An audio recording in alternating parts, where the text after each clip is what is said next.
কুমিল্লার সদর দক্ষিণ উপজেলার বিজয়পুরের মৃৎশিল্পের পণ্য সামগ্রী বাংলার প্রাচীন ঐতিহ্যের প্রতীক। এখানকার কারিগরদের নিপুণ হাতে তৈরি প্রায় ৩,০০০ রকমের মাটির পণ্য বিশ্বের বিভিন্ন দেশে রপ্তানি হয়।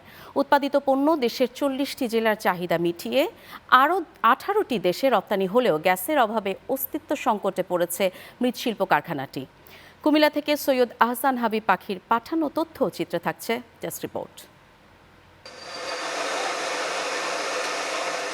যে কয়েকটি পণ্য দেশের গণ্ডি পেরিয়ে বিশ্বের বিভিন্ন দেশে কুমিল্লাকে পরিচিত করে তুলেছে তার একটি বিজয়পুরের ঐতিহ্যবাহী মৃৎশিল্প।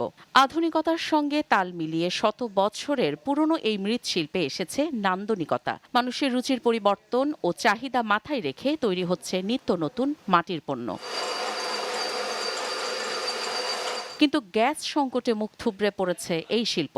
মৃৎশিল্পীরা জানান বন্ধ প্রায় কারখানা, এতে শঙ্কা বাড়ছে কর্মহীনতার। চুরি লাগানোর পরে নিজে নকশা হবে, এরপর গড় রাখা হবে 10-15 দিন, রাখার পরে রোদ হবে, রোদ দেওয়ার পরে এরপর আমরা পণ্য দেব।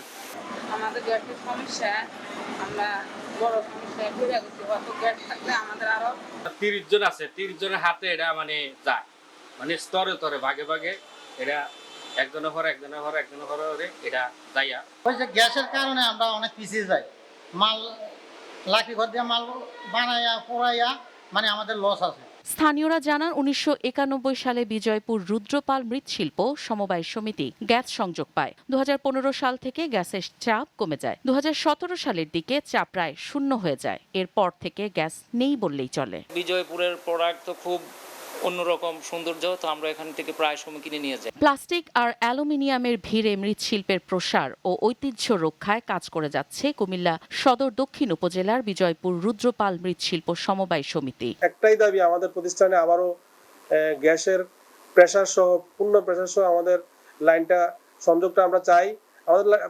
আমাদের সংযোগ আছে কিন্তু গ্যাস নাই।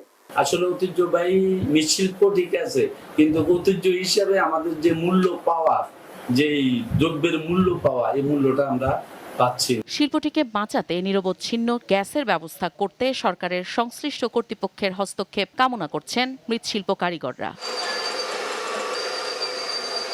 Channel 9 news desk.